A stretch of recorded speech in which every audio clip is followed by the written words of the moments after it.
रात के सन्नाटे में गांव के किनारे एक खंडहर था जो कई सालों से वीरान पड़ा था। गांव के लोगों का मानना था कि उस खंडहर में मुंजिया नाम की आत्मा का बसेरा है। कहते हैं कि वह मुंजिया गांव के किसी पर पुराने झगड़े में मारे गए एक व्यक्ति की आत्मा थी, जो पूरी रात खंडहर में घूमता और किसी भी इंसान को अपनी गिरफ्त में ले लेता। गांव में रहने वाला अमित हमेशा अपने दोस्तों से उस खंडहर के बारे में सुनता था, लेकिन उसे कभी विश्वास नहीं हुआ। उसकी जिज्ञासा इतनी बढ़ गई कि उसने रात में उस खंडहर में जाने का फैसला कर लिया। दोस्तों ने उसे बहुत रोका, लेकिन अमित की जिद थी कि वह खुद जाकर सच का पता लगाएगा। रात के 12 बजे, जब पूरा गांव सो रहा था, अमित अपने हाथ में एक टॉर्च और मोबाइल लेकर खंडहर की ओर चल पड़ा। रास्ते में सन्नाटा ऐसा था कि उसकी हर कदम की आवाज उसे डरा रही थी। जैसे ही वह खंडहर के पास पहुंचा, उसे अचानक से ठंडी हवा का झोंका महसूस हुआ। उसकी टॉर्च की रोशनी भी अचानक झपकने लगी, जैसे कि कोई उसकी बैटरी खत्म कर रहा हो। अमित ने जैसे ही खंडहर के भीतर कदम रखा, उसे लगा कि किसी ने पीछे से उसे पुकारा।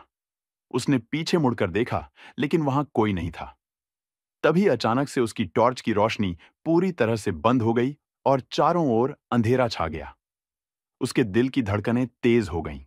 तभी उसे एक अजीब सी गंध महसूस हुई, जैसे कोई सड़ा हुआ मांस वहां रखा हो।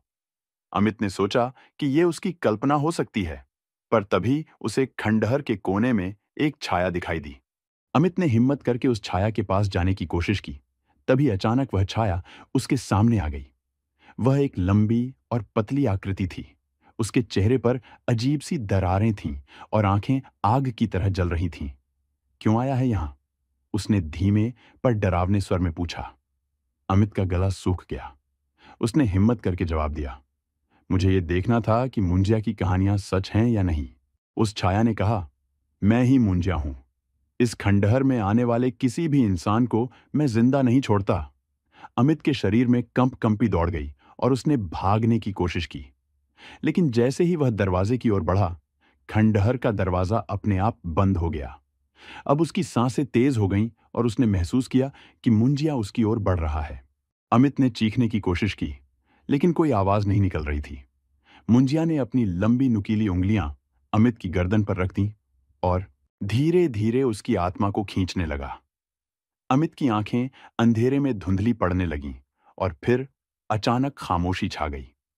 अगली सुबह गांव वालों को अमित का शरीर खंडहर में मिला, लेकिन उसकी आंखें खुली थीं और वह मुंजिया की तरह एक और खौफनाक छाया बन चुका था।